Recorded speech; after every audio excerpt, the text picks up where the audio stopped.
Yeah, I'm sure. All right. Well, good morning, everyone. Thank you so much for being here. I understand there's some traffic, so we might have some other members join us shortly. But if we want to stand for the pledge. Pledge allegiance to the flag of the United States of America and to the republic for which it stands, one nation, under God, indivisible, with liberty and justice for all. Sarah Keel, if you'll do a roll call. Town of Ashland, Ms. Barnhart. Present. Mr. Trevette. Mr. Chambers. Here. Charles City County, Mr. Patterson. Present. Mr. Adkins. Chesterfield County, Mr. Carroll. Mr. Davy. Here. Mr. Engel. Here. Dr. Miller. Here. Mr. Petrosky. Here. Ms. Schneider. Here. Mr. Hilton. Mr. Engel, are you carrying Mr. Carroll's will. vote? And he was a doctor. Goochland County, Mr. Lyle. Present. Mr. Spoonhour. Hanover County, Mr. Davis. Present. Ms. Dibble. Mr. Ledbetter. Ms. Pritchard. Mr. Waddell. Mr. Davis, are you carrying all of Hanover's votes? Wow. Henrico County, Mr. Bass. Reverend Cooper. Present. Mr. Dandridge. Present. Mr. Nelson. Mr. Rogish. Here. Mr. Schmidt. And Ms. Roundtree. Here. Reverend Cooper, are you carrying? Mr. Mr. Schmidt vote. New Kent County, Reverend Dr. Hathaway. Ms. Pearson. Sheriff Stewart. Here. And you're carrying all of this. Powhatan County, Mr. Donati. Here. Mr. McClung. Mr. Powers. Ms. Winall. Mr. Donati, you're carrying all the votes. City of Richmond, Ms. Eddings. Present. Ms. Jordan. Ms. Knight. Here. And Dr. Newbell. Okay, Ms. Knight, you carrying votes? No, Oh, sorry. So we don't have elected officials. okay, so we don't have Richmond. Right, that's Okay. We should be fine otherwise. Dr. Hilton's here on that. Dr. Hilton, thank you. And thank you for the I'm here, correction. Mr. Carroll's, but. Thank you. And Kelly's here, or if he doesn't show up. Thank you. We're good. Set. Yeah. Okay, we do have a quorum. Thank you all for being here. I'm glad to see everybody. Happy spring. Madam Chair, just before you, Mr. Kimberly, who is a planning commissioner for Goochland, I'm again playing the new guy card. I don't know how we're organized. Is he a member or is he auditing as a planning commissioner? So he has a name tag, and I'm going to let Ms. Schickel answer that question for you. I'm sorry, could you repeat the question? We just, Mr. Kimberly is a planning commissioner from Goochland, and I understand that planning commissioners have representation. I'm not sure if he's a Yes. voting member or not. Thank you so much for thank you. Mr. Kimberly, welcome. We're very excited to have you. I neglected to add you into roll call, so I'm so sorry I did not call your name, Yeah. but I have you here. Yes, he is our planning commission representative for Goochland, and he does have a vote. your clerk communicated to us that the board had taken action to appoint him to the commission. We have done that, yes. Yes. Sarah just forgot to put him on. Right, Yeah, I Oh, just. okay, well, that's why. apologies. Again, it's new guy card. I don't Thank know you. that you say so. Good question. You're not the newest anymore, Mr. Lyle. Yeah. Use that new. Right. Can't use that card anymore. 2 years later, Mr. Lyle's still a new guy. Wow, it's already gone out there. So we do have a physical quorum. Do we have anyone online, Sid? No. No? Okay, great. We'll skip that item. Do we have any guests in the room that either we didn't call or that don't work for PlanRVA? No? Okay, no one in the room. And then online, welcome to our guests online. You want to say hello? I can't really see who it is besides David. David Blau and Byron Atkins. Okay. Mr. Atkins. Oh, Mr. Atkins, good morning. You want me to say hello? Yeah. David, if that's you, yes, please say hello. you can David's hear me going to be fine? our Yeah. guest speaker today. Yeah, sure. Yeah, good morning. I'm David Blunt. I'm Deputy Director of Legislative Services at the Thomas Jefferson Planning District Commission, and also serve as the Executive Director of the Virginia Association of Planning District Commissions. Glad to be with you this morning. Thank you, David. We're glad you're here. Now, consideration of amendments to the agenda. I would like to entertain a motion to move section C of the agenda to right under section A so that members that have to leave can vote on our decision items. The move. Second? All in favor? Aye. Anyone opposed? Okay, great. Public comment. Anyone from the public here to make a comment? Anyone online says? Okay. All right. So if you want to turn to the back page of your agenda to decision items, do you want to give Mr. Davis the finance update first? And then If you please, Mr. Chair. Thank you, Madam Chair. In alignment with PlanRVA's financial strategy, the organization is currently undergoing an audit for the RFP process, which many of you know about, that have been updated on, and that should conclude in approximately the next 2 weeks with an engagement letter forthcoming on the FY 2026 audit, year-to-date quarterly financial package, and the FY 27 proposed budget is going to be shared with the full commission at the June meeting. So it'll be a little bit of a heavy lift meeting, and our preliminary financials are very, very favorable. And thank everyone here for their support for the financial strategy plan. I certainly want to thank Ms. Shepherd, Ms. Schickel, and all the work on the back end. The staff is working on that. So it's really good news. Thank you, ma'am. any questions for Mr. Do you Davis? want more, Ms. Schneider? Oh, Mr. Bogus was bothering you? It's a constant problem in the region. I have broad shoulders. Thank you, ma'am. Thank you. So any questions, comments, concerns for Mr. Davis before we move on?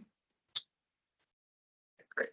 Next is FY 2027 leadership rotation update and meeting schedule. And you're getting a take one down, pass it around. Please disregard the meeting dates that are in your agenda packet. We had to, an executive committee, revise that schedule, and what you're getting now is the new approved copy.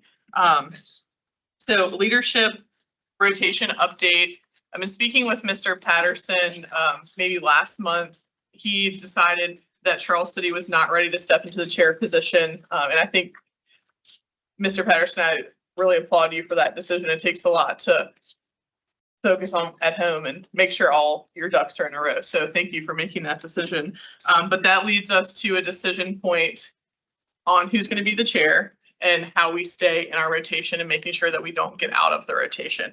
And after talking with the executive committee, if it's the will of the board, I've agreed to stay in the chair position and keep everyone else in succession. And Ms. Schickel, will you say Yeah. who's next? And I think maybe for the executive committee this morning nominated you Yes.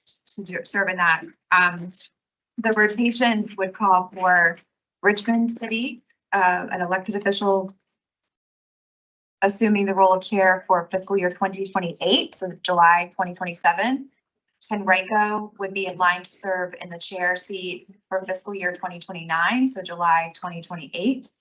And then Goochland County would be in line for 2030, July 2029.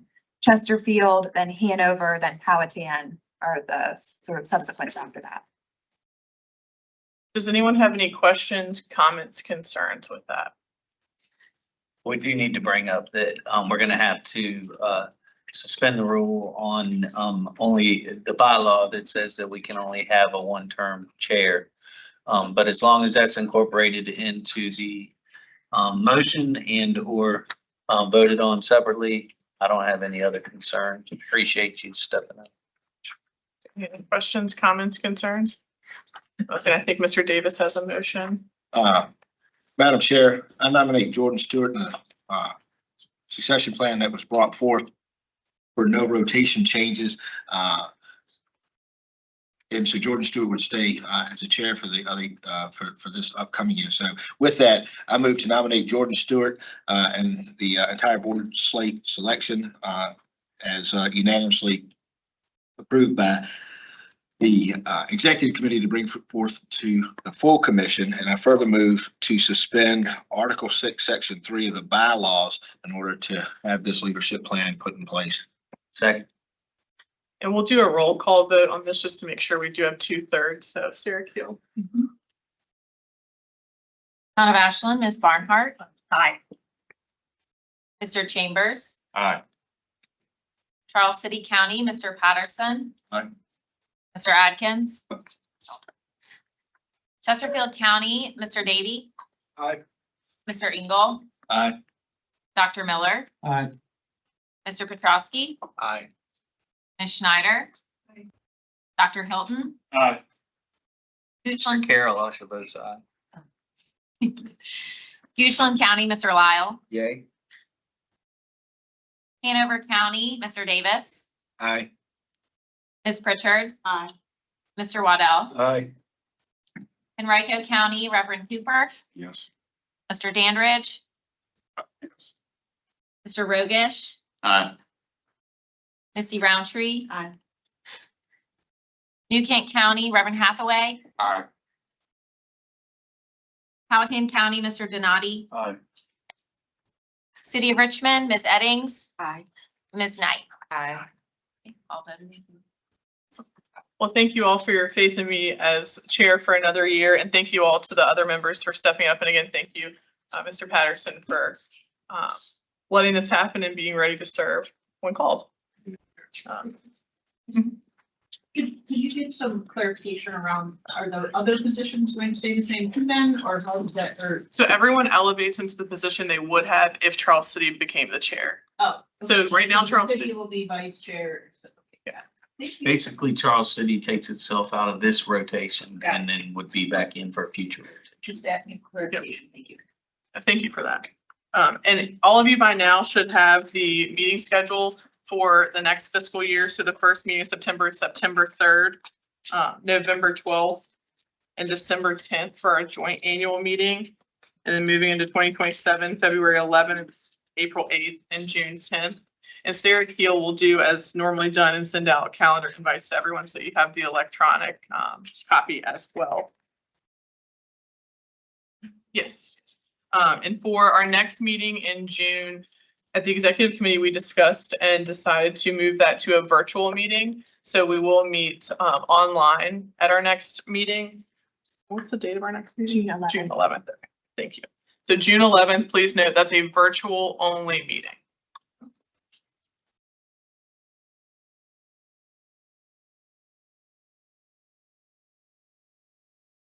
Ms. Schickel serves in another capacity, and we have, she has a meeting date then, and we would like her to be able to prioritize that while also prioritizing this, so. And I can't remember the name of the board. I thought I was missing some kind of like regional meeting or something. I'm ready. You have a link also. Well, I think everything that Martha does outside of here, as I said, an executive committee really elevates us as a planning district commission. So I want to make sure as a board, we value her and the commitment she's willing to take on in her professional capacity. So if we can meet virtually, I would like to utilize the technology that 2020 forced us to be comfortable with. Absolutely. So thank you. All right. Next, we will move on to the consent agenda, which is made up of the approval of the February 12th, 2025 meeting minutes and the intergovernmental and environmental review. Does anyone have any questions for that? If not, I will entertain a motion to approve the consent agenda as presented. So moved. Second. All in favor? Aye. Any opposed? Okay, motion passes. All right, and we will go back to now section B on the first page of our agenda. So the spotlight topic, which is our 2026 General Assembly session recap. And that's why we have our guest speaker, David Blunt, online today. In thinking about future meeting topics, I talked with several of our board members to see what we wanted to talk about. And the trending theme was what has happened in the General Assembly. because no matter what happens in Richmond, it affects all of us back home. And what role we play here in PlanRVA. And I think knowing what's going on and understanding that we obviously all respect and understand local authority, but how we're going to apply what is happening at the state level back home. And David, I saw him at the General Assembly all the time. So we had lots of conversations during session and after session and with Martha about how we can capture what happened well, and then what do we do next? Where do we go? And Martha, did you have any other thoughts on that? Okay. Well, I will turn it over to David now if you're ready. Yes, indeed. Well, thank you again for having me, and hopefully I can give you a little background and scene setter and some information about the just completed General Assembly session to help facilitate and further your all's discussion. Just a little bit more. I know I introduced myself, but my role here at TJPDC, multifold. As deputy director, I have several programs that I'm responsible for. I am the director of government relations. It's a legislative liaison position that has been part of the TJPDC for probably 40 years, and I think is rather unique among the PDCs in that they have a staff employee who devotes a significant part of their time and responsibilities to representing the local governments in the region. And then through an agreement that the VA PDC has with TJPDC, I spend some of my time serving as the executive director for VA PDC. So as you know, the PDCs, they've been around for about 50 years or so. You all have a long track record in working cooperatively at the local level, at the regional level, working with your state officials to address issues that are of importance in your region. VA PDC came along a little bit later. It was formed in 1987. It's an association of the 21 PDCs in Virginia. Likewise, it's promoting cooperation and coordination among the planning district commissions so that they can be more effective working on behalf of the local governments. VA PDC provides assistance to the PDCs, serves as a forum for exchange of ideas, and then really works to promote, and I think was a big reason that the association moved to having someone in a executive director position that can help promote the work of PDCs and how they can help both the state and the regions to save time and save money. So that's a little bit about me. I wanted to mention some other roles that serve really, I think, very effectively in the work that you all do, both in your local governments and at the regional level, but also in advocacy at the General Assembly, and that is the role of VML and VACO. And they, both organizations have very talented folks who are the boots on the ground staff at the General Assembly and engaging in legislative process throughout the year, being responsible for the work of specific committees of the General Assembly or bill topic areas or the budget.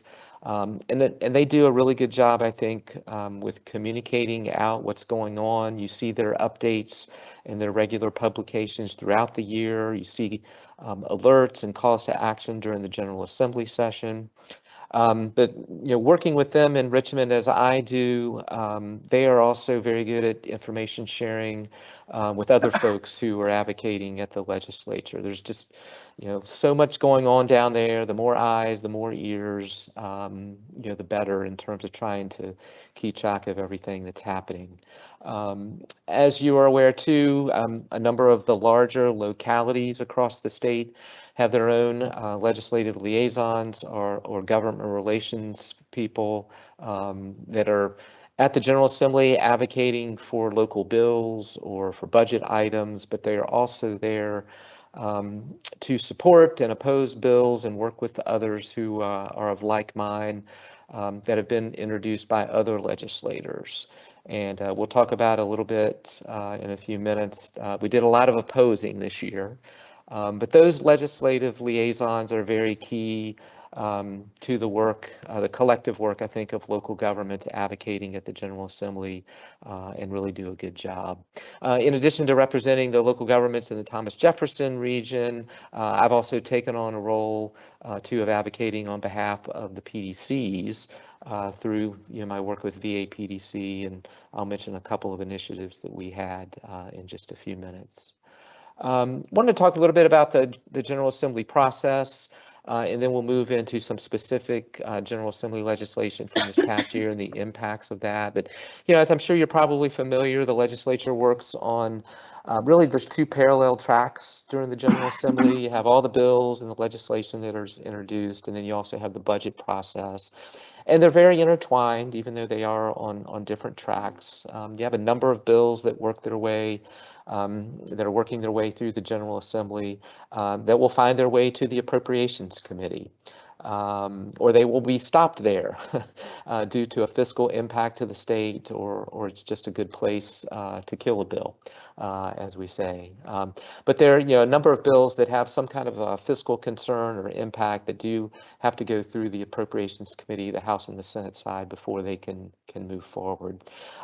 As you know, we are once again, waiting on the General Assembly to finish its work and to deliver a state budget for fiscal year 27 and 28. That process is really hung up right now over the amount of resources that are available or are going to be available. And that's due to what the Senate included in its budget, its version of the budget that both the House and the administration have disagreement with, and that is the elimination of the tax credit for data centers equipment. And as I said, there's not been much movement on the budget. The General Assembly is scheduled to convene in a special session on the budget 1 week from today. I don't know that it's going to be any more than convening, having a few floor statements that I'm sure will be interesting and lively, and then perhaps moving on to let the conferees try to continue to do some work towards reaching an agreement. VA PDC has a couple of budget requests that were submitted this past year during the session that are tied up in that process. One trying to get some additional state resources for water supply planning. And we had some money for that was included in the Senate budget. And then as we've been successful the past, well, I guess a couple of times in the past 5 or 6 years in trying to get some additional money, just base state funding for planning district commissions, taking another shot at that again in the current budget. So kind of where we are today with legislation. We had over 1,250 bills that were passed by the General Assembly that made it to the governor. You've probably been hearing the last couple of days about the amendments and vetoes that the governor released on Monday. She proposed amendments to over 180 bills. She vetoed 8 bills. Those will all be back before the General Assembly next Wednesday. In its reconvened session, it has to take action to either accept or reject the actions of the governor.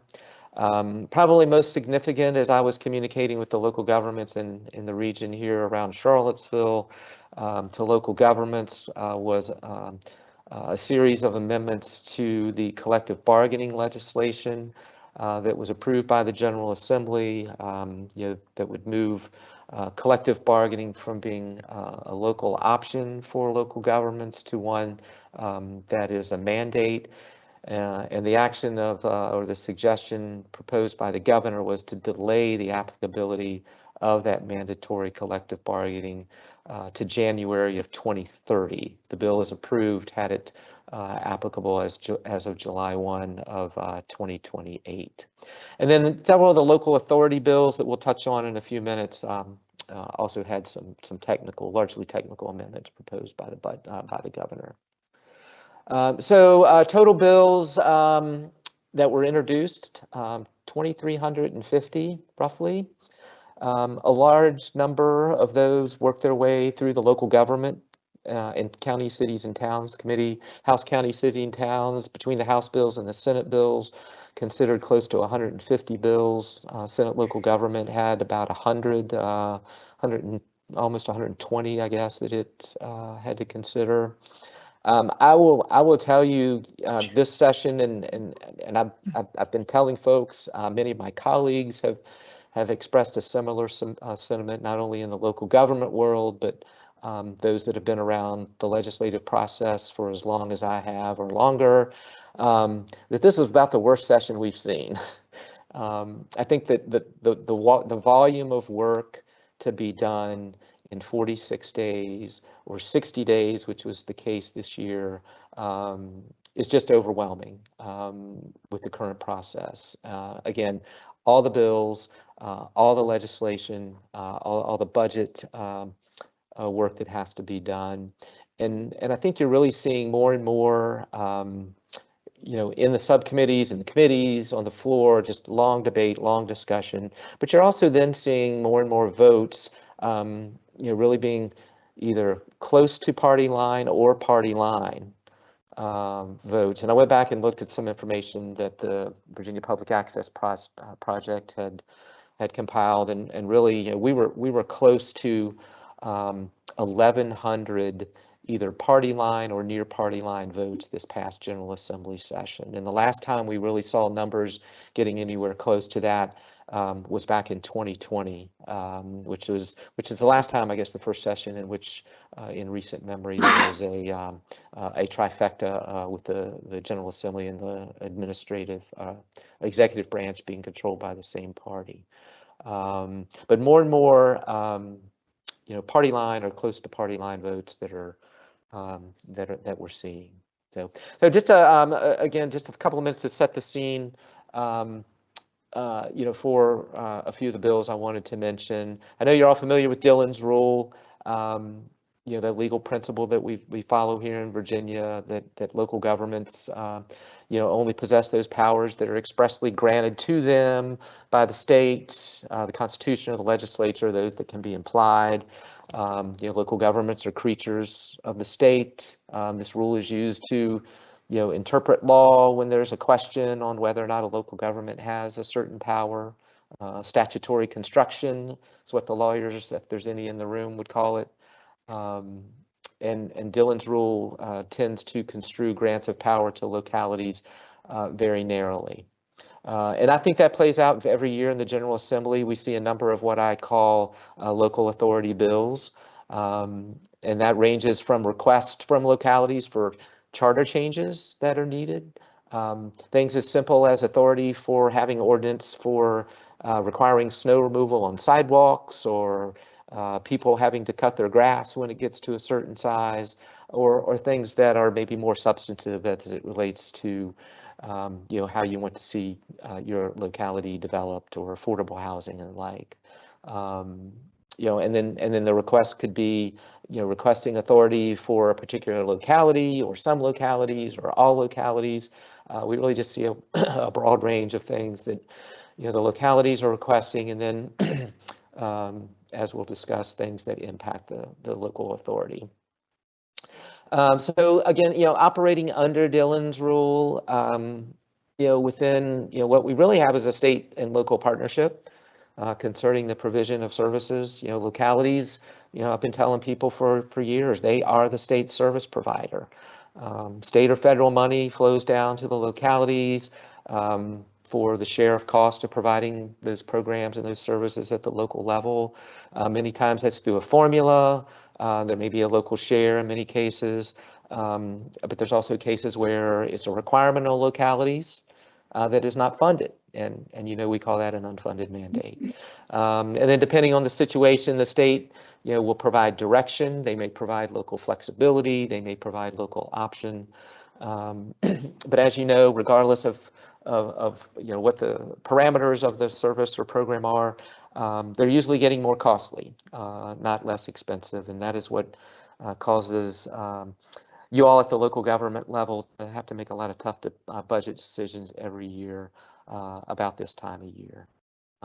And at the same time, the state is grappling with its budget and its priority as well. K through 12 education, Medicaid, those are usually the biggest budget drivers for the state. I think it's interesting, in kind of preparing, for this discussion today. I went back and looked to look at kind of over time the percentage of the state's general fund budget that has been directed to local aid has been declining. You look back about 15, 16 years ago, and that share going to local aid was over 50%. But since that time, I think as other state priorities have taken hold, that percentage has dropped, and we're now down, kind of holding in the low to mid 40s range.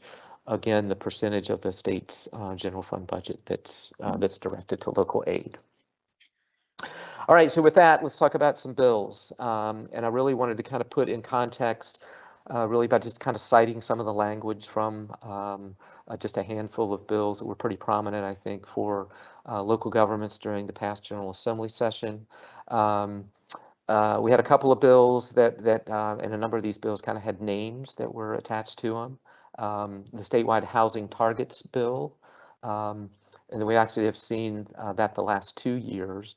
Ultimately did not pass this year, but the language would have required localities to increase their total housing stock by at least 7.5% over a 5-year period. So local governments were going to be in charge of the housing market, it looked like. House Bill 816, Senate Bill 454. Those were the housing near jobs bills, which got a lot of attention and a lot of opposition from local governments. The bills from when they were introduced were narrowed to be applicable to just certain parts of metropolitan planning areas. They too ultimately did not pass.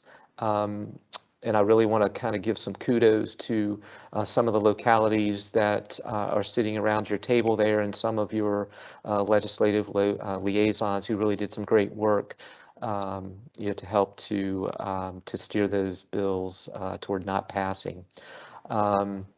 Those bills would have provided for a local zoning ordinance must permit multifamily and mixed-use residential development as a by right use in not less than 75% of the land area in all zoning district classifications that permit commercial or business uses as by right uses. A lot of requirements there. 2 other bills that we've seen the past several years that have been known as the faith and housing bills. Those passed this year. And then there's some largely technical amendments to those bills that have been proposed by the governor. Here the language: localities shall allow by right and not require a rezoning or other legislative approval the development or construction of mixed use or residential project by property tax exempt religious organizations. Senate Bill 531 is an accessory dwelling unit bill. We've seen that the past 3 sessions. Third time was the charm on this one. There was a delayed enactment clause that was put on the bill, so it will not take effect until July 1 of 2027. Language of the bill: zoning ordinances for single-family residential zoning districts shall be deemed to include accessory dwelling units as a permitted accessory use. And the bill also provides for some limitations on local restrictions as it relates to parking and setbacks for those units. A couple of other bills on battery, getting into kind of some solar bills, the battery energy storage projects. Again, the language: a battery energy storage project shall be deemed as a permitted accessory use in all zoning districts, et cetera, et cetera, et cetera. A couple of other bills related to ground-mounted solar projects. Unless otherwise permitted or provided by right, each locality shall require a special exception or a siting agreement. Again, this is related to an energy generation facility that's going to be located either on agriculture, commercial, or industrial property. Now, locality doesn't have to approve. That seems to be the interest of the state, though, that you would approve the bill. The interesting thing about this bill that was actually introduced in 2025 as well, did not pass, is that it lists about a dozen criteria that would have to be part of the special exception. So it really, kind of looks like you're putting provisions of your local code into the state code.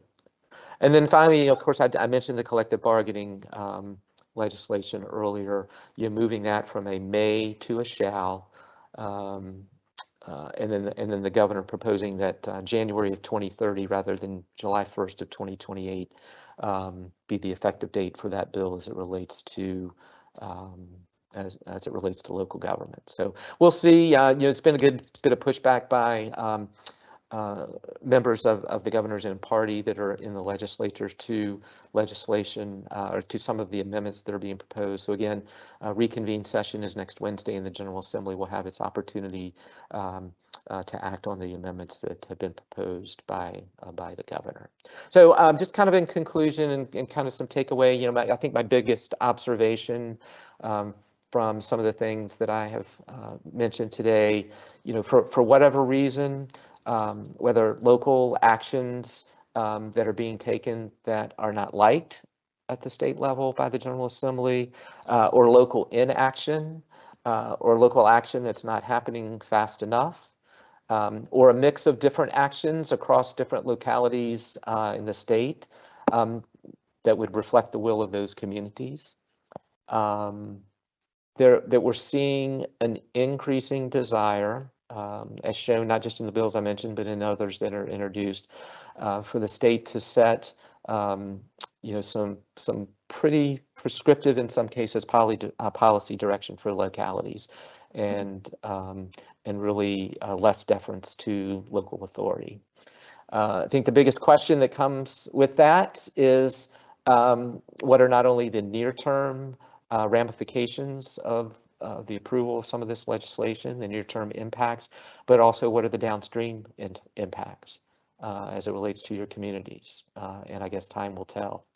So just a few little tidbits of what you can do, I think would be my advice as you all are moving forward, with your discussions and in the coming months as you interact with legislators. Certainly, we saw this past session, we had to fight. You got to fight when you got to fight.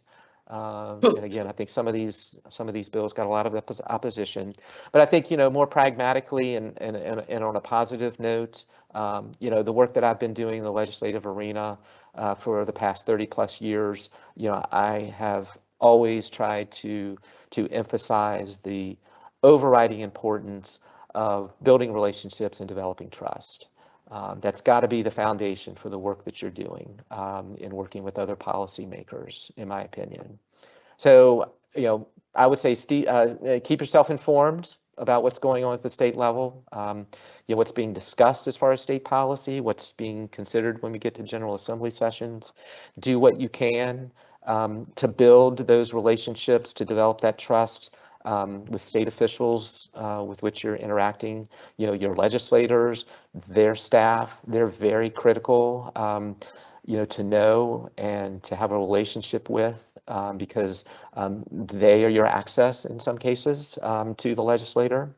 But also I think we have an opportunity, particularly with the new administration coming on or on board now and getting up and running with some new folks that are heading up state agencies that we work with. So I think there's an opportunity there, to build some relationships, with those folks as well, and be educating and informing them about what's going on both in your localities and in your region. And then I think the final piece that I would leave you with is, to keep that communication, to keep that information, and to keep that education flowing. Stay engaged with your representatives, your legislators year round. It's not just those, 6 or 8 weeks during the General Assembly that are important. It's the time that you spend with them throughout the year, letting them know what you're doing, showcasing to them the things that that are working well, showing them how you're being effective, how you're being efficient, telling them what your challenges are, inviting them to come to your meetings, inviting them to come to events in your locality, so that, while you're educating and informing them and making them aware of what's going on in your localities and your region, that only helps to build that relationship and enhance that trust. So again, I probably took longer than you had intended. I appreciate, again, the opportunity, and glad to try to answer any questions you may have, or engage in any discussion that you're going to have. Thank you, David. That was a really great overview of 60 days of my life that I'll never get back. Been a really exciting time in the General Assembly, as he said, and from a person who spent my entire career so far in state government and now doing this at the local level, it's been a very interesting 60 days to watch. I've never viewed it as much from the local perspective as I had when they were trying to take away some of our authority. And so there have been fights, as David said, and there have been good times. But would like to just, number one, if you have any questions for David, would invite you to ask him that. But would also like to talk about how each of our localities, or some of our localities, do this differently. I know our big three localities, I think, have dedicated legislative liaisons in the General Assembly, and then localities like New Kent, we have a contract lobbyist. But how do you all approach that, and how do you feel like that works for you? Are there certain things that are better than others? Just want to take a few minutes to kind of talk about what that looks like for you all. So first, any questions for David, and then second. If I may ask for a bit more specificity on Senate Bill 531, the accessory dwelling unit, were there any max square footages for the ADU and minimum lot size requirements? Oh, let me look here. I believe that there were, but I don't know what those were. So let me see if I can look that up real quickly, if you got a moment. Was that SB or HB? I think SB. Okay, we can 531. I can look it up. we can follow up. Thank you. We don't put you on the spot, David. Okay. Just one follow-up on that, Mr. Waddell. I think there might be also an exception on that bill with localities that already have zoning, requirements, et cetera. But I could be wrong about that, so I don't know if you do or not. But that is correct. If you already have an ADU ordinance, then it does not apply. And if you want to pass one, between now and July 1st of 2027, that the language used is substantially complies with this section, you are certainly free to do that. But yeah, if you have an existing one in place as of January 1 of this year, this bill is not applicable to you. Madam Chair. Mm-hmm. David, thank you for that. John from Lyle, Goochland County. We have what we call an auxiliary family housing unit, which restricts occupancy to an immediate family member. Does the ADU abrogate or remove that there be a familial relationship on this, that it could be a rental property that is just whoever wants to rent it? Yeah, this bill does not address that as I see. I believe there was a number of years ago some previous legislation that spoke to, I think, what at the time were called granny pods, where it was, a family member would reside in an additional unit on the property. But I believe that's in another section of the code. So the ADU does not require that there be a family relationship. This is just an accessory dwelling unit. Is that my understanding? That is the way that I read it. All right, thank you. Mm-hmm. Thanks, ma'am. So Hanover County doesn't have a legislative liaison. They have the Davis Pritchard TAC team. And we go to the General Assembly and we like to talk in front of committees, and people are often surprised that we are there together. See, I think I saw you guys there together once. But I think for us, we are going to keep coming back to the same issue time and time again. I'm not opposed to ADUs, and when I was the mayor of the town of Ashland, we supported that heavily. But the problem is, how do you plan for roads and how do you plan for schools? And we are that is left out of the equation. I know it is purposely left out of the equation, but at some point in time, we at the local level are going to have to do that. Yeah. Thank you. Madam Chair. Chair. Mm-hmm. Yeah, the Chesterfield will work very, we have Natalie Spillman, who is our liaison, will work very closely with the other counties, work closely with Henrico to kind of unify our voices with VACO. It's very important. I mean, you were just talking about how you're not going to get those 60 days back. I know that Natalie feels that way too, and that it just is such a overwhelming. I mean, the important thing is to notice that the volume has gone up so dramatically that it has been, it's hard to kind of get our head around and identify what is and what is not going to impact Chesterfield County and the local level. But I could tell you that Zerovish and I, we were working together on the not the collective bargaining, but on the actually it was collective bargaining. But how quickly we were able to maneuver, kind of bring everyone together to make sure that we were a unified voice. So, yeah. And do you think that was attributed to you all having a dedicated person? Absolutely, because that way we could focus. There's so much that's coming out so fast. Having a dedicated individual to understand and look through that lens is very important. The lens being how it could impact Chesterfield County. Dr. Miller, I think we have 2 people that work on ground at the general. But just, Casey knows also. Yeah, Casey. So we have 2 people because it's just the volume of activity there. We just felt like it was better to have two people there in position to. Yeah. I only know Mike, so that was, I don't know who the other person is, but I know Mike, Mike he's a force. So I see he and Natalie together all the time. So I know that they work a lot, work well and work a lot together. Madam Chair, also, and David said it early on, but VACO did a really good job, I think, as well this year. I think it said 1,250 bills were presented, 1,000 were passed. It is very difficult to keep up with all of those, even with a dedicated person that Henrico and Chesterfield or people have. And so again, just want to thank VACO VACO is an organization that is representing all of us across the entire Commonwealth. So. How about our localities who don't have a dedicated person? How does that work for you all if you're not on the Davis Pritchard team? Poorly.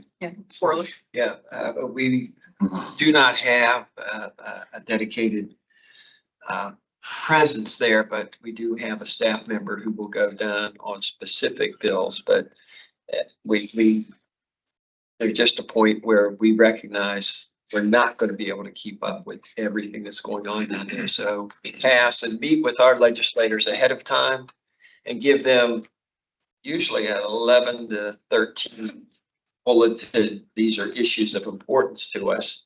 And we focused on that. But we just flat know we're not going to keep up with every jot and tittle that comes out. It's beyond our capacity. Madam Chair, if I may, I'll piggyback on that. It's very, very difficult to try to keep up because we don't have the dedicated personnel to be able to do that. But to be able to lean on VACO and other organizations like that advocate on our behalf, it's beneficial. We start talking about unfunded mandate after unfunded mandate, and it just what appears to be just stripping away of local authority when it comes to planning and zoning is actually absolutely detrimental, and it's not a right or a left thing in my mind at all. It's all about local authority and what we're losing.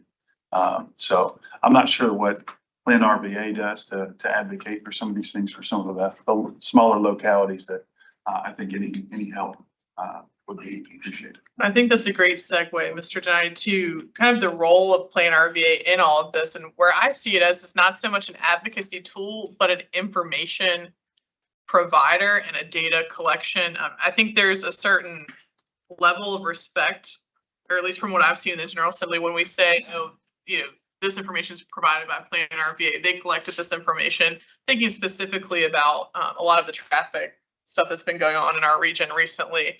So I don't see us as a body that's down there, holding our sign saying, local authority or But I see us as saying, this is the benefit of local authority. This is why local authority is important. And to Mr. Blunt's point, what are the downstream effects of not respecting local authority at the state level? And I think we sitting at the table benefit, you know, Goochland, Powhatan don't have dedicated people. We have a contract lobbyist and other folks have dedicated people, but we all have the opportunity to be a part of VACO, and we all sit in this room together and can share information for us all to be at the General Assembly, maybe not as PlanRVA, but as, you know, Chesterfield County, New Kent County. So I think that's one of the biggest things is we sit in this room together and we talk about housing, childcare, transportation, all of those things are important with data that is reliable that we can also provide to people when asked about it. I would just say, we do something very similar to what Goochland does in Ashland. We get together and put together a list and then go to our folks and say, please remember us. And do you all that do that, do you rely on the relationship with your legislators? Is that a constant thing that you all talk throughout the year, or is it kind of the one and done? What does that look like in your localities? We will sit down with our legislators and we actually have a breakfast with them. And we talk about what our legislative priorities are. So we'll make sure that communication, but it does not just end with the General Assembly season, so to speak. We're going to be working with them around the year. Look, it's about relationship and the final analysis. And but we know that once we get to December into January, game on. So the time to have the conversation in many ways is over the summer and maybe early fall. But once the General Assembly starts gearing up, and they're starting to think about what kind of legislation they want to submit, it's nice to already have that conversation prior to. Absolutely. I think something else that PlanRVA has the ability to do, and this is something Dr. Newbill and I have talked about quite a bit, is be an education resource for legislators, especially in the House of Delegates where they're turning over every 2 years. And we just saw such large turnover. A lot of the folks coming in don't have local government experience, but what we can do here is help them understand what local authority means in a way that's not, you know, do it our way or the highway type of deal. We do have that opportunity. We've talked a little bit about what that might look like in the fall for legislators that would be interested. And to Mr. Donati's point, it's not a left or right. It's a, here are the facts around local government or local authority, and especially for this region. So that's something, if you all want to talk more about it, a future meeting topic, would be happy to entertain conversation about that. Because I do think there are benefits in building those relationships and providing an opportunity to be an educational resource for our legislators. Any last questions for David before we let him go back to his? Oh, May I ask one question just to clarify something, David? You said that local aid went from 50% down to the low 40%. What's the time frame on that? When was it 50%? Well, what, 16, 17 years ago, I think the year that I looked at, it was like 52% back in 2009. And yeah, just kind of different points along the way where I checked, and the last was, it was like 43, 44. I don't, that's probably not current fiscal year. Roughly the past 10 years. Local aid from the state has 15. Yeah. I mean, a number of you have probably been, you know, at either VML or VACO or other events, and heard Jim Regenball used to be on the Senate Finance staff. He's been real good about presenting that type of information. And I looked at some of the stuff that he had done in the past, and it's kind of where that trend line was. A slow trend line, but you know, again, you know, other state priorities that you know, have probably risen during that time as well, that you know, have kind of nudged that percentage down. Well, thank you, David, so much for being a part of our conversation today, and hope to see you next week in person if you're downtown. All righty, my pleasure. I hope y'all have a good rest of your meeting. Thank you, David. All right, we will move on to number 2, our regional pulse. All right. Speaking of reliable data.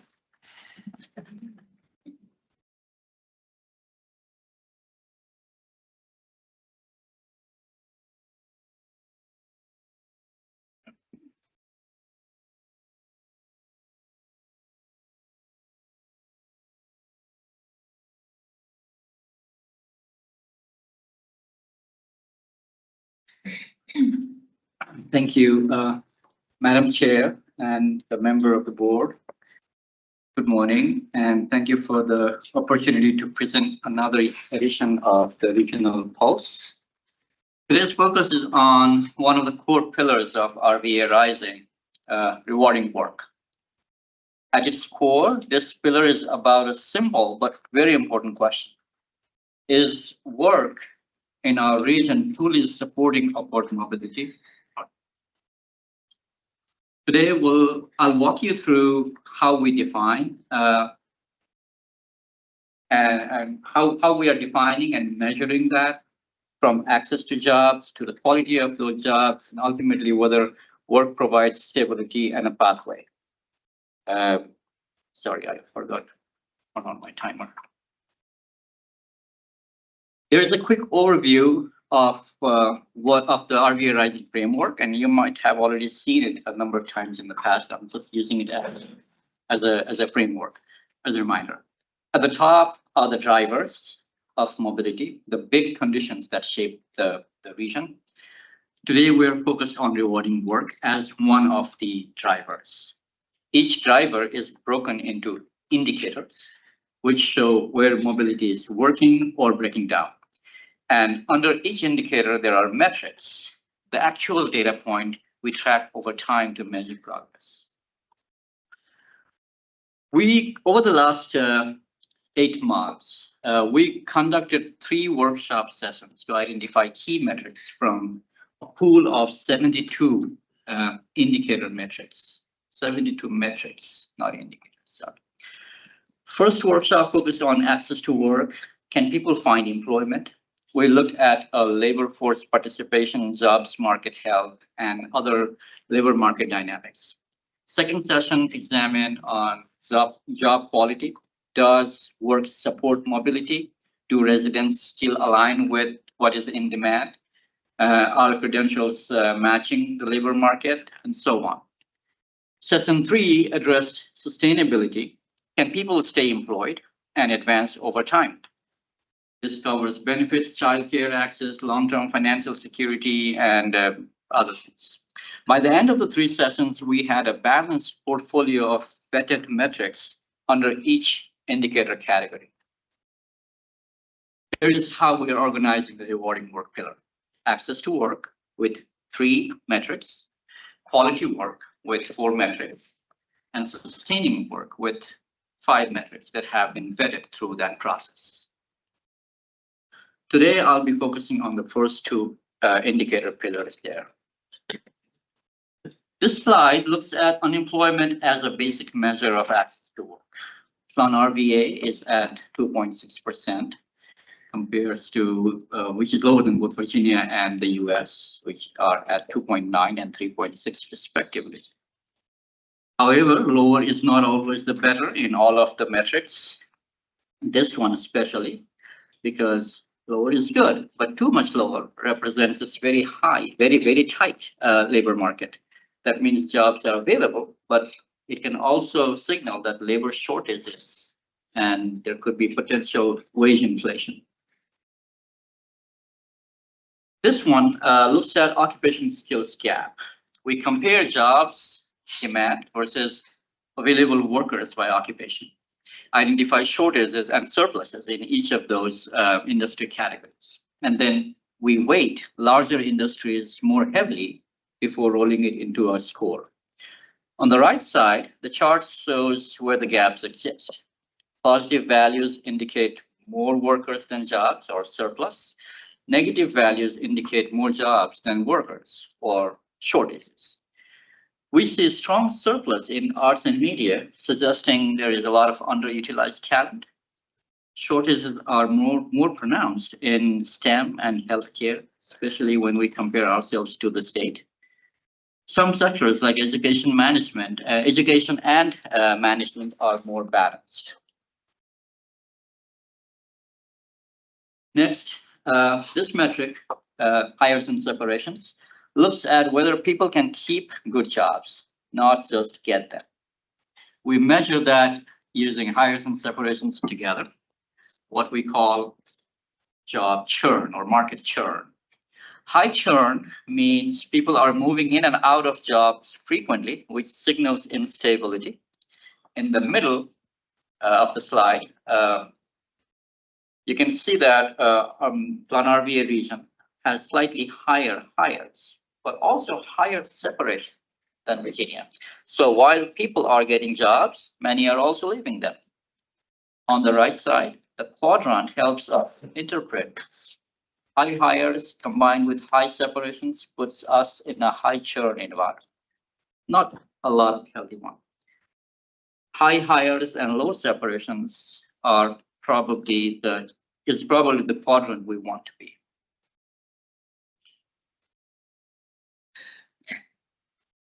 This is another metric, quality, the share of quality jobs in the region. This metric looks at overall quality and not just how many jobs we have.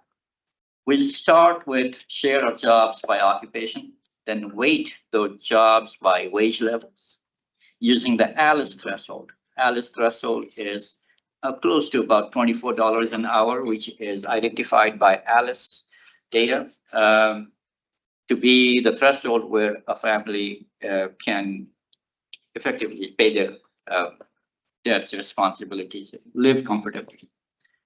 So we're using $23.99 as the benchmark of good jobs. Next, we account for wage difference across those occupations. Not all jobs are equal, so higher paying jobs contribute more to the overall score. On the chart, blue bars show workers earning above that threshold, and gray bars below show those are below that threshold in each of those occupational groups. We see a mixed picture.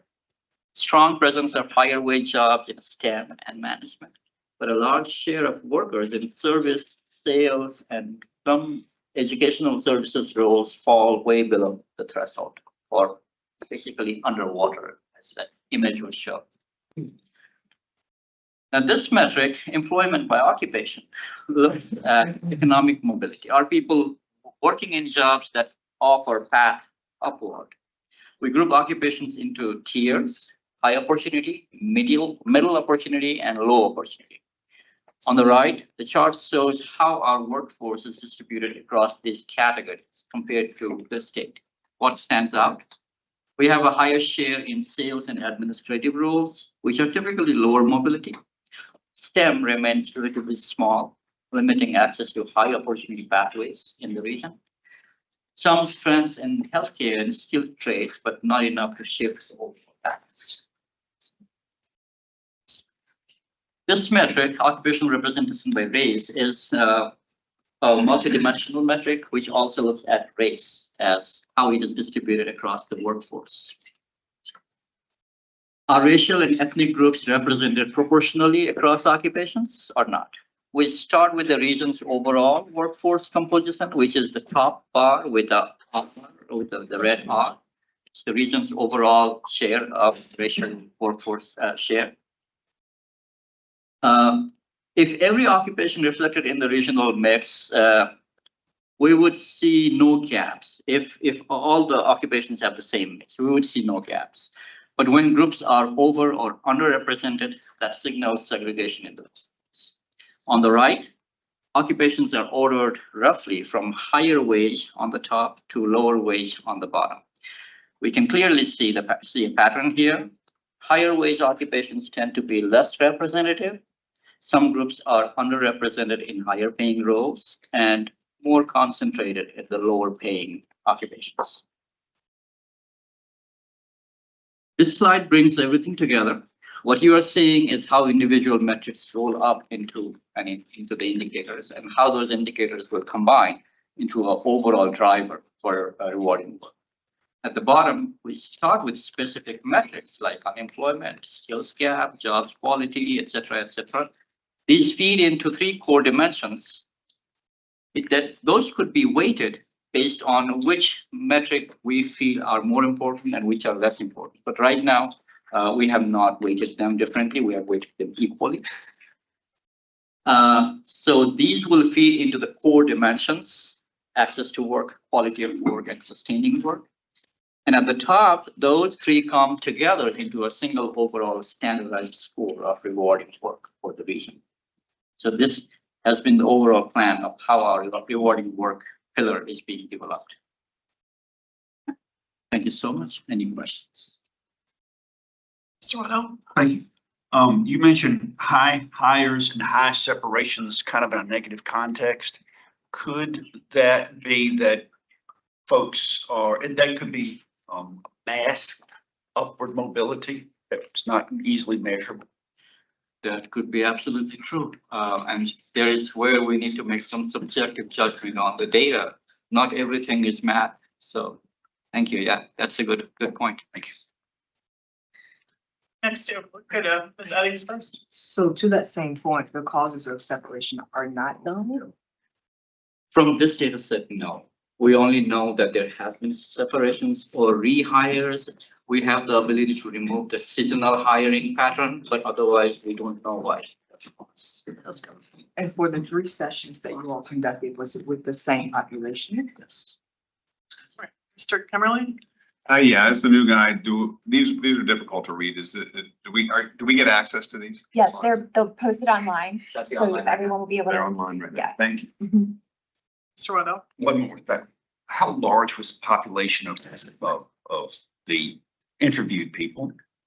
On the top of my head, we had representation from locality partners. So I would say, and nonprofits. And they were convened through the chamber. And it was convened to the chamber. There was some business representation, a lot of business representation as well. Right now, I'm trying to count the number of tables we always set up. So 1, 2, 3, 4, 5, 6, 7, 8, 9, about 45 to 50 people, but not everybody came in every meetings. Thank you. Last question. Well, thank you so much. Thank you. All right, and next we will welcome Holly Gordon for our community voice.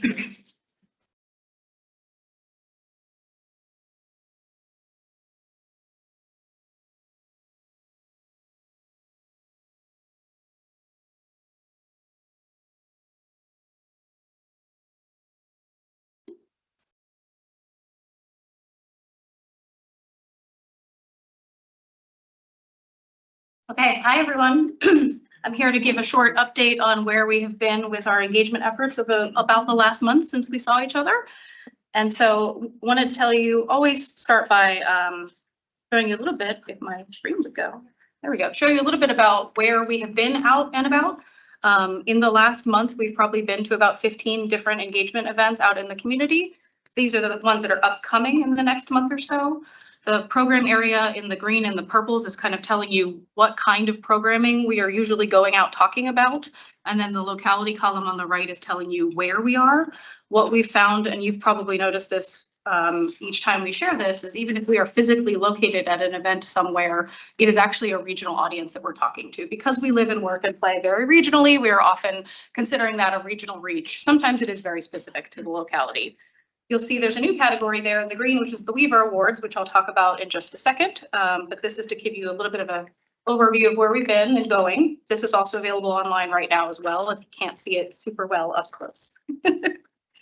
Here's a little bit of where we've been, some of the events that we've hit related to transportation. We had 3 active transportation engagements at the same time, so we've been very busy with that in the last 3 months. Some of the examples are Circles, which is actually a group that is working about economic kind of mobility and independence, some churches, some chambers, arts partnerships, several Earth Day events where we're actually talking about all of our programming, not just transportation. And then on the right-hand column is the number of people that we engaged at each of those events. So it's been about 15 in the last month or so, and about 15 coming up, but we're adding new things all the time. We also wanted to share some of the professional development opportunities we've had, either where we've been invited to present or be a leader. The Many Hands Climate Forum, our resilience planner was invited to speak as an expert there. We helped connect the organizers of Hack for RVA to the City of Richmond mayor's pillars that he was working on, and being able to mobilize entrepreneurs to help solve some of those issues. And so that was a really great connection, a little bit outside of our work, but a little bit related. And as you know, we touch a lot of things. These are the current engagements that we have and where they stand. Those 3 at the top are in red, or transportation. We've just finished engagement for the safety plan and the TIF, which is our current dollars. We are still doing the LRTP stage, the long range plan, which is future dollars. Tomorrow is the last day for public input. So if you have not bothered all of your friends and neighbors to give input on that, you have one more day to do it. That QR code will take you to our engage page, which has all the resources, including pictures and copy, if you want to share. 2 new things that are coming are recycling barrier study. We're doing at the Central Virginia Waste Management Authority. The study design is now, and we will actually be doing engagement in the summer. Many of you were here for the conversation about how our landfills are full and how do we identify what opportunities there are to increase recycling behavior and access across the region.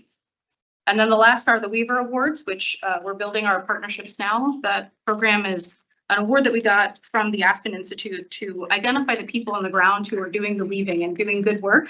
And it's also a grant making opportunity for us. We can give up to 20 awards annually, between $2,500 and $5,000 to individuals who are doing good work.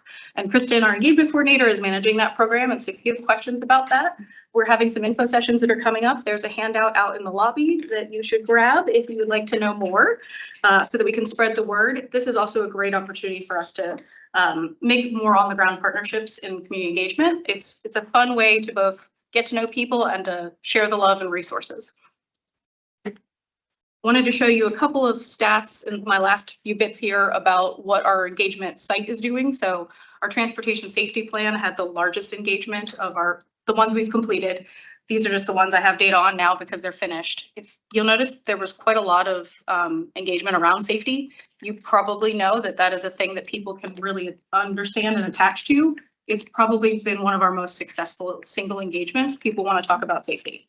So the blue arrows are telling you kind of the important data points as far as how many views we're getting and how many contributions we received. That's that 1,073.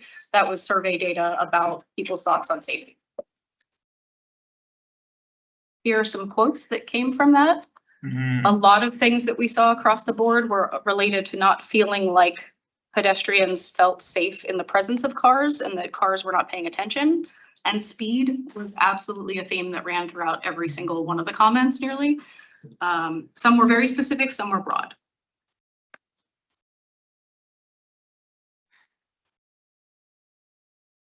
And then the last thing I want to share with you before I leave is our TIP. This is our transportation improvement program. These are the current dollars. You'll notice the numbers for this were much lower. This was also a shorter time frame. And if you think about what we're sharing, by the time we get to TIP, we're sharing actual projects. So it's a little bit less fun to engage with because it's literally just here are the projects and the money. But that peak that's all the way left is March 13th. That was our symposium. So we had the most interest in it on a day where we brought up over 100 people together to talk about this. Many of you were there.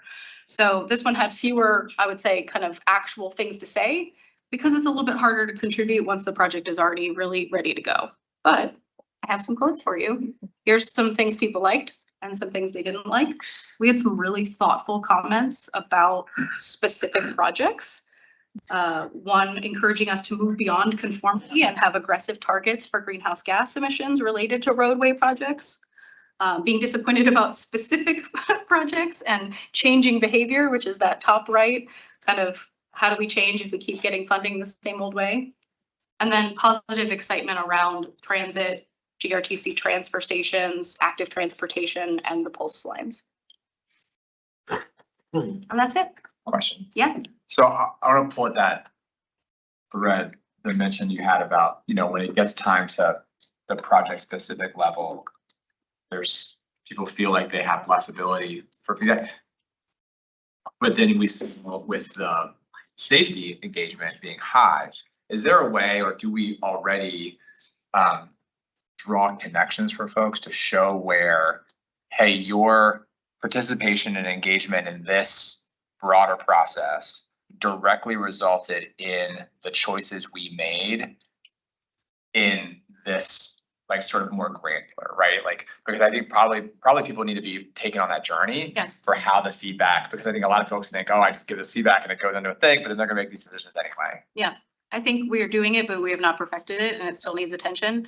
Part of having the new engagement site, which is not that new anymore, but new in the history of PlanRVA, is providing an easy place to track and follow and share back. So what we haven't always done is share back what people told us and how that affects it. We don't have a ton of visuals for that yet because we're still doing it, but that is the goal. Right. And when we are talking to everyone, making these connections face to face and saying, I've had a lot of people come up to me and say, we already know what the issues are. Please stop asking us what the issues are. We've told you. And that's true, but it also is momentum and needing to hear, like you all need to hear from your constituents what the needs are repetitively for it to feel like it sticks. And so I feel like encouraging people to continue to speak up and getting it in front of leadership is how the change gets made.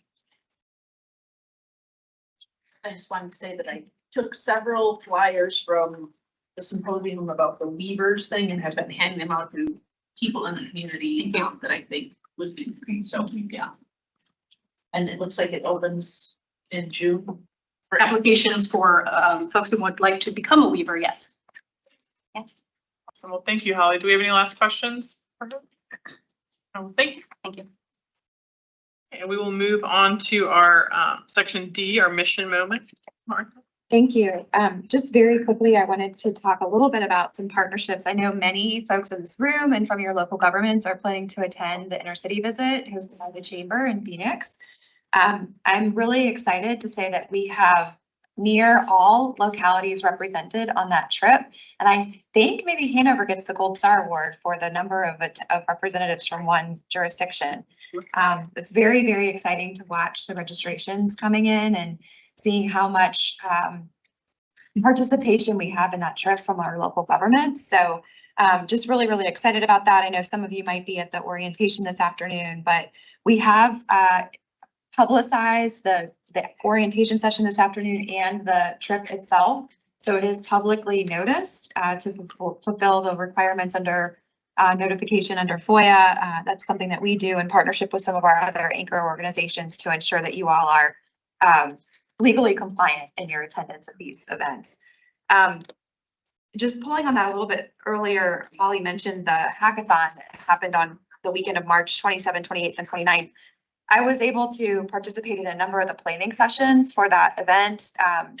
It was the inaugural event here in the Richmond region that assembled, 200 hackers, people that are in the sort of IT, technology, creativity space. And this year's event was focused on the mayor's action plan, MAP as they call it in the city. But the intention of this event is to grow it to be a truly regional event and ideally even become asynchronous with our coding schools and our other programs.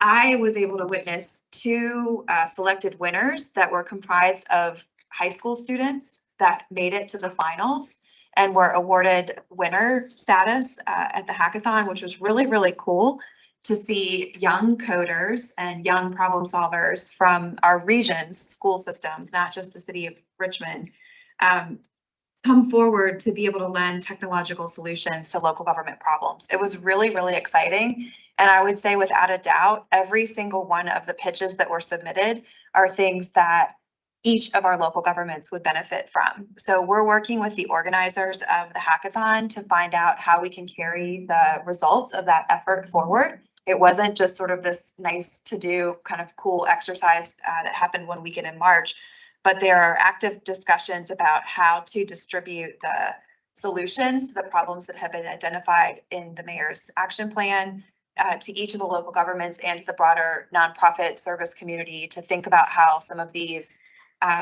beta solutions might be able to be deployed across the community. So kind of more to come on that, but we're participating in the sort of think tank of folks that are coming together to think about how this ideally annual event can grow and scale from a regional perspective, but also how the solutions that were offered up this year could be, things that might get deployed. I think the city committed that their gold winner, the mayor's winner, is actually going to be deployed. And so that was part of the selection process. So we wanted to make sure that those that gave up their time and energy and talent for a weekend knew that it was going to go somewhere. But it's just really exciting. And so I think it's an awesome opportunity to really leverage the tech sector here in our community and how that bridges across the divide. And it ties really nicely to Sarin's conversation earlier with you. The other partnership that I wanted to mention is sort of in a similar vein. Some of you may be familiar with the region's Leadership Metro Richmond Leadership Development Program. They are actively recruiting new members, and I know we've got some alumni on our board, and I think Ms. Schneider might be able to give a testament to the value of participating in a leadership program, but applications are due May 1st, and I've been having a lot of conversations over the last couple of weeks and months with Chris Edwards, their new executive director, about the opportunity to think more strategically about a partnership with PlanRVA and our RVA Rising partners and the LMR alumni community. This is an activated set of people who care about this community, who are interested in exploring leadership opportunities to grow and develop their leadership and participation in the community. And I think that there might be some opportunities to better leverage that alumni group when you're looking at appointments for your various local boards and commissions. Oftentimes, I think that it's difficult to find a broader set of folks that are interested in that. And so Chris and I have been having that conversation. And similar to the hackathon, the Leadership Quest program provides an opportunity for the attendees to form small working groups and to work a problem over the course of their 9-month leadership education journey. And so Chris and I are talking about how do we better match those programs so that they are things and places that these projects can live and actually be able to move forward from this group. So I know we're going to have a conversation actually, I think sometime soon about Ms. Schneider's working group and what the possibility would be so that this isn't just a project that people go through a learning process. There's absolute value in that, but there's an inventory of solutions that these community leaders have worked through. They're all on the LMR website. I think that there's some opportunity to maybe leverage some technology to get that to be a better searchable database and that kind of thing. But there are activated residents who have thought through some of the problems that you as leaders are facing, and we could better connect those dots. And so Chris and I are continuing to have discussions about how to bring broader regional representation into that class. They've done some really high-level preliminary analysis, and it does not appear that the alumni network of LMR matches the footprint of our region. So if this is a program or an organization that you're not familiar with, I'd love to talk with you more about it. I know that, again, the deadline to submit the application is late, but if there's any way that we could think about PlanRVA getting more folks from your communities that maybe are underrepresented in that program into the fold and into the mix, particularly depending on what your desires are back at home, I'd love to talk with you about how to do that. And if you're interested in participating in the program, certainly would also love to explore whether or not there's a way for PlanRVA to be a supporter of the tuition. So I'll pivot to you if you'd like to speak directly about your experience. I'm currently in the class and we are going to be presenting I'm actually having to work with staff because we'll be in Arizona during the time that we're supposed to be presenting ours. And so I'm going to have to do a video ahead of time, but it's been a really great opportunity, I think, for networking. I think all of us probably need, and anytime I can make a new connection within the region is an awesome thing. And so every week there's a different topic that's talked about. People come in and talk to us about those specific topics. We learn and meet people from those areas of specialty in the region and have little subgroups that talk about a specific problem that they are trying to solve, and then we try to work together to solve that problem. And it's an awesome way of just thinking through things and taking notes. And so all of the notes get put into a database from each of the groups that break up so that we collaborate and bring all this information together. We also are working, so my group is working on food insecurity. That's our subgroup. So we all, besides our once a month meeting, we all have a subgroup that we get put into. And again, I was going to talk to Martha about this because we are, as one of our problems and solutions we're coming up with, we decided to create a map, a living map that, has all the locations of places where people can access food, if they are insecure right now. That you would just be able to click on and have all the information about hours of operation, where they're located, phone number, contacts, and things like that. And we didn't want to create something and not have a place to keep it, to make it a constant update. So I was going to speak with you about possibly making that something that maybe PlanRVA might be able to house it or something like that, but we'll see. So I just think that it's a great opportunity to meet people, work with people that are in the region, working on the problems, and help them find solutions for those things. So, yeah, I don't know if anyone has any questions about it, please feel free to reach out.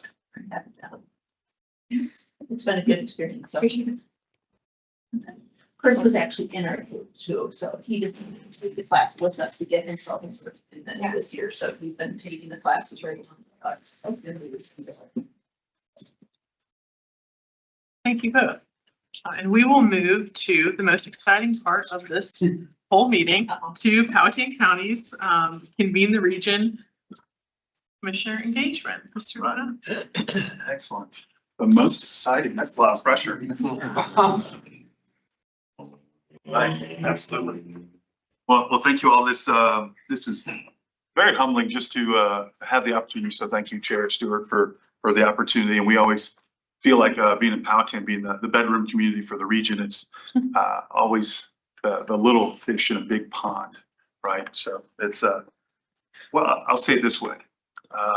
We're about 2 weeks out from Derby week. So I always feel like whenever I'm around here, I always feel like the farmer who had his mule entered into the Kentucky Derby. Everybody laughed. He said, there's no way that mule could compete with all those thoroughbreds. He said, I know that, but he's going to be in some mighty fine company. So that's how I feel every time I'm here around some great folks that have a lot of good momentum going in your community. So thank you all for that. So really briefly, I know I'm kind of between you guys and the adjournment, so we'll dive right in. Today, I want to highlight a spotlight focused on our EDA in Powhatan and the involvement in a conduit bond financing a hotel project in Chesterfield County. So a little bit unique.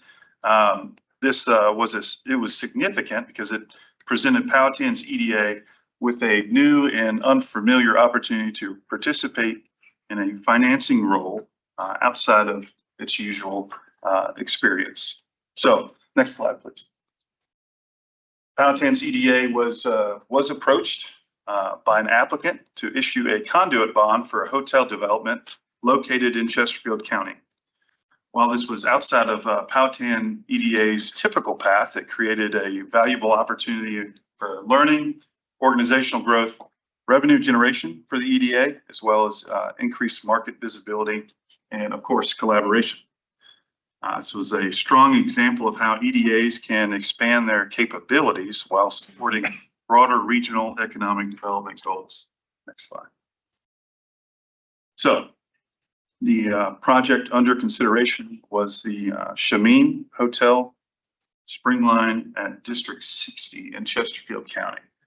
The development included a 12-story, 270-room, full-service Hilton Hotel and Conference Center, along with the adjacent 109-room Residence Inn. Altogether, this represented a $107 million project, showing the scale and importance of the opportunity. The project already received approval from Chesterfield's EDA before Powhatan EDA was approached for bonding. Next slide. Once we were approached, the Powhatan EDA moved quickly to review, adopt, evaluate, and vote on the project. The timeline for this work was just 2 months, which reflects a responsive and focused effort by the authority. The short timeline also underscores the importance of coordination, due diligence, and decision-making capacity when handling conduit bond opportunities. Next slide. So just some of the takeaways to wrap it up here. There were several clear benefits for the EDA and Powhatan taking on this opportunity. First, it created a new way for the EDA to exercise one of its economic development functions, which they've never done before. Second, it generated revenue for the EDA and Powhatan to further their own goals and initiatives. Third, it introduced the Powhatan EDA into the bond market and expanded the organization's experience in this area. Finally, it gave Powhatan's EDA an opportunity to support a premier Chesterfield economic development project and demonstrate the value of regional collaboration for regional success. That's the end of my presentation. Thank you so much. So that's And how awesome. much we appreciate that partnership. Absolutely. Very much. Absolutely. So every time we have one of these presentations, it seems like we set it up perfectly with the theme. I promise you it never is planned like that, but it always works out like that. So thank you all for understanding the assignment. And with that, I want to thank Chesterfield so much for volunteering to go next. Do we have any good of the order comments, questions, concerns? Mr. Waddell? I don't know how off topic this is, but I'm on the topic of data centers. Last couple of weeks, I was reading something about data centers and long-term data centers, their effect on the immediate environment. They're starting to see in the long data centers that have been there for 10 or 15 years, warming ground and the environment immediately around the data centers. So if y'all are considering data centers, that might be something you want to look more closely into, their impact on the environment heat-wise. Thank you. Mr. Waddell, I might invite you to New Kent County sometime soon. So just remember this comment. Hey, thank you. Anyone else? Well, thank you all. I just want to mention for the June meeting, just when you get the link to register ahead of time, since it's virtual, that way you receive a link.